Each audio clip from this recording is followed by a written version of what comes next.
I can't go down anymore. But you know, like he say, you know, when they ask him for the Germonta fight, they don't wanna get credit for that fight. It's the same for me. I don't need to take that fight because everybody's gonna say it's too small, it's too small, it's too small, and then, you know, he needs to enjoy his fight. Okay. Canelo Alvarez has issued a brutal warning while reacting to the Terence Crawford versus Israil Madrimov fight. Crawford's return to the ring was set to be the marquee event for Riyadh season debut boxing match beyond Saudi borders. Spearheading this groundbreaking event, Turkey Alo's Sheikh vows that Crawford's weight is over. Alec told ESPN, "No one delivered a good fight for him. When you reach this time of age and glory, you pick your fights." Fight, I give it to Melo. You thought Israil Miller won the fight? Yeah, I think so, but it is fair. It's too close. This is our first Riyadh season event international. Obviously, it's been so many good Riyadh season events in Saudi Arabia. Your first one in America, in LA. The crowd like it. Are we coming back? Are we doing more? Yeah. If they give you the right money and the right fighters, you will take it. No one gave him that in the last 4 years, he further added, and I think this is a shame because we lost 4 years with one of the best talent in boxing we've seen in the last 20 years. We could have at least seen 4 or 5 more fights from him in the last 4 years. Crawford entered the ropes more than once in the previous year, which was 2019. In the last 4 years, he has engaged in one fight. Of course, I want him to be.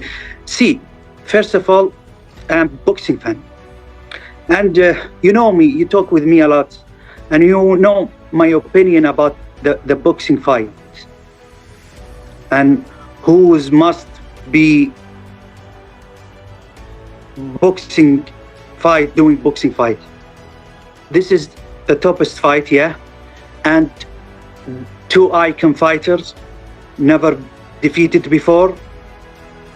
Big character, good card. The undercard is perfect. The night will be perfect. But nothing bigger than this fight. And usually, you know, the heavyweight is the top in any MMA sport. Persistent problems is inactivity where fighters and promoters often reach a stalemate in negotiations. Boxers alongside their managers are just as culpable as the promoters in this dance of delays. However, it's the athletes who bear the brunt, unable to maintain peak performance as they age. Crawford wants so much money, so you have to really wait for the golden ticket to come around. The carousel. Madrimov's promoter Eddie Hearn told ESPN on Wednesday as the fighters held a public workout at the Santa Monica Pier, and that's a problem with a lot of these top fighters there. On so much money, they could only fight once a year, Hearn added, so sooner or later that's going to catch up with him. He's a big favorite in the fight this week, but you never know. All of a sudden you look a bit rusty, maybe you get a little bit old, maybe you go off one. So, you know, it made sense. I think it's the biggest fight available for Canelo Alvarez outside of David Benavidez. So, you know, his other mandatory was William Scott. I believe this was the right fight for him, and we're delighted to land it. Division too far, but he's a quality fighter. I mean, pound for pound number 1 in my opinion. With his performance against Spence, Crawford jumped to the top of ESPN's pound for pound rankings, looking better than he has in his story. What Israil did is prove that I think he's, you know, the best 154 pounder in the world. I thought he edged the fight. It was a very close fight. Yes, it was. I was disappointed that we didn't get.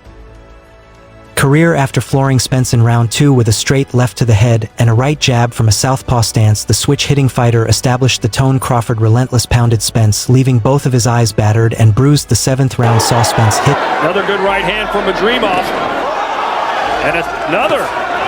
Yeah, no, he's got the angle for that right hand and he's landing it.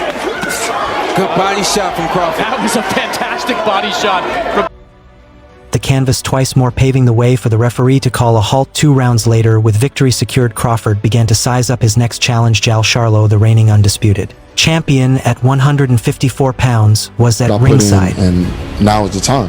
Now it's the time. It's major.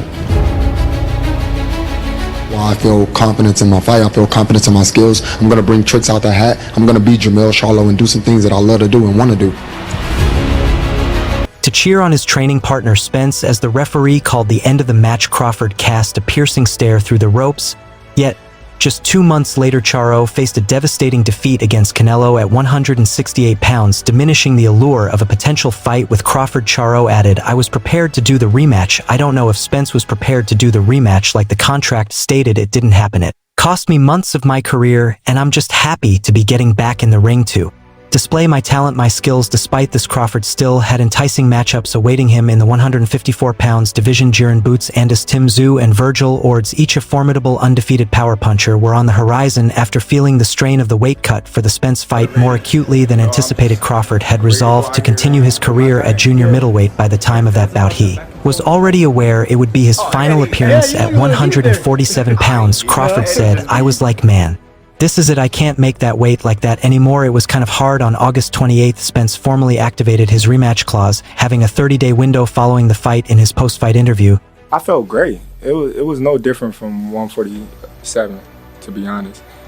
Israil just was a strong opponent, you know, and we knew that coming in the gate.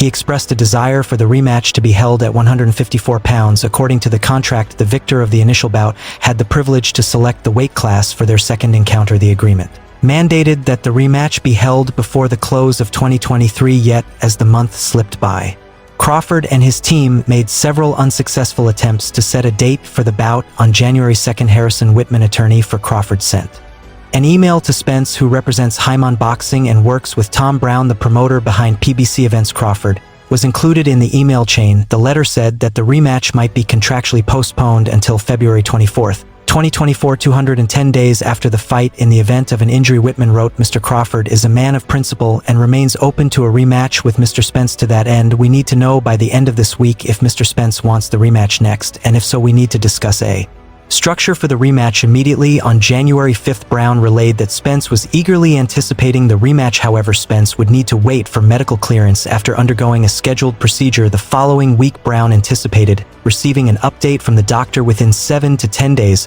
"Once we receive word, we'll let you know, so we can begin to plan the details for the rematch," Brown wrote. On January 9th, Spence shared a video on social media from a wheelchair, his right eye covered with a bandage, and disclosed that he had just undergone cataract surgery with an estimated recovery period of around 8 weeks. Alhamdulillah, все хорошо. Я все хочу сделать, в ринге сделал. Я думаю, это все достаточно для победы. И я думаю, не проиграл. И хочу, если сделать реванш, я готов всегда. Alhamdulillah, everything is good.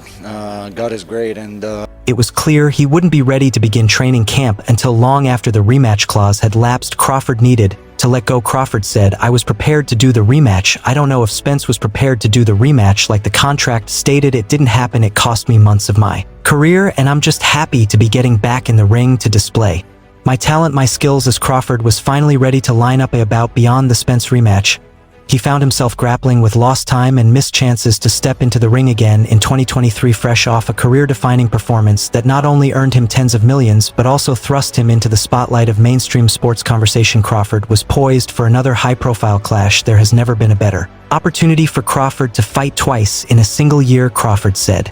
"It definitely was frustrating given the momentum that I had coming off of that fight. Everybody wanted to see me fight. Everybody wanted to see me back in the ring. And you hearing all the things that wasn't true about me and Spence, that I didn't want to fight him at 154, that I was scared. And these are the things that were frustrating. I was the one before trying to make the fight happen." He further added, "Turkey had hit me up and asked me if I wanted to do the rematch with Spence in Saudi Arabia." In the kingdom, we are focusing on a lot of things, especially in sport. It is the vision of the Crown Prince. God bless him. The vision. And I had hit Spence up to try to let him know that there was real money on the table for us to do the rematch in Saudi, but I never got a hold of him, so I just had to move on. The most anticipated showdown, however, is the clash between and Crawford. This epic battle promises to shatter the 1 million pay-per-view buys milestone. Another good right hand from Madrimov. And another. Yeah, no, he's got the angle for that right hand, and he's landing it. And secure Crawford the highest earnings of his career. Alec is keen to bring this high-stakes event to the US, where its commercial potential is most promising. Alec said, "I will give Canelo what I think is a fair price. If he accepts it, he deals directly with me to finish the deal. I don't want anyone in the middle. I guaranteed Crawford a big fight. I want Canelo for Crawford, and Crawford wants Canelo. But if Canelo is crazy with his financial demands, I will still guarantee Crawford any fight he wants, whether he likes it or not." Alois Schick made a vow to Crawford that he won't go without a fight ever Again, and it looks like the two will collaborate for the rest of his. Probably some Jordans. When we get a pair of shoes, that was our basketball, going to school shoes, that was our everyday shoes. When I actually started getting money from boxing, it was in the amateurs. I was around 17. I was getting paid from USA Boxing. Career Alel Schick informed ESPN of his eagerness to pair Crawford with Tszyu, the Australian standout and son of Hall of Famer Costow. If a bout with Canelo isn't feasible, known for his relentless style, Tszyu, despite recent setbacks, faced his last defeat under challenging conditions. Tszyu lost a narrow split decision to Sebastian Fonder in their March title bout, a match marred by a severe cut on his forehead sustained early on the... That much? And what was going through your mind when you were bleeding that much? Were you just like, man, is this going to ever stop? Yeah, I couldn't believe that. I couldn't believe how much blood was. It was crazy. I couldn't say anything. Let's let him be. Let's let him be. Relentless flow of blood into his eyes severely impaired his vision for.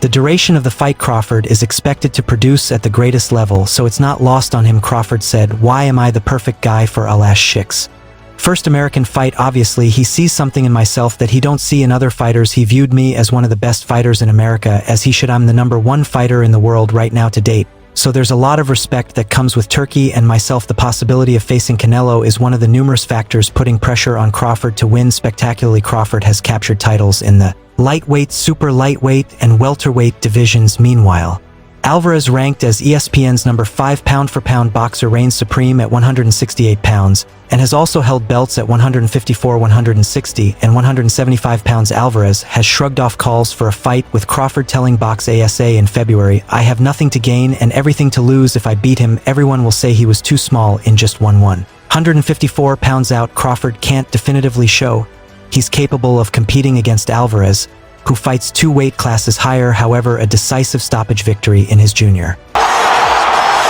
it is over! They have stopped the fight! They have stopped the fight! It is over! Canelo gets the knockout win! So it was a very special fight for me and very special win because Middleweight debut would significantly bolster his reputation, demonstrating his power at a higher weight and elevating his status in the boxing world. Hearn said, "I found that promotionally, once you showcase his real personality, which is actually a great personality, he's a winner, he's funny, he's driven, he's a good family man. He should really be an American superstar, I think, because I think he's a generational great." He further added, "When you're talking about Sugar Ray Leonard and Marvelous Marvin Hagler, he's as good as those guys in my opinion, but people sort of gave up on him promotionally, and then I don't think he really is out there trying to drive his profile. I think he's just thinking, I'm 36 years old, I've got a few more big fights, keep paying me the money, and I'm happy being quiet in Omaha if Canelo isn't keen." Crawford has other compelling matchups on the horizon. One option is Sebastian Fonder, the 6'5" 1/2 powerhouse who shocked Tszyu in March to claim the junior middleweight crown. Another possibility is Ortiz, the knockout artist, who is set to face Sii Bohachuk on August 10th. Additionally, Tszyu himself is slated to make his comeback on September 22nd in Australia. Fight fans have eagerly awaited the showdown between Philadelphia's own Bouts and the welterweight title holder, who has long sought about with Crawford. Andis, who ascended to champion status after Crawford was stripped of his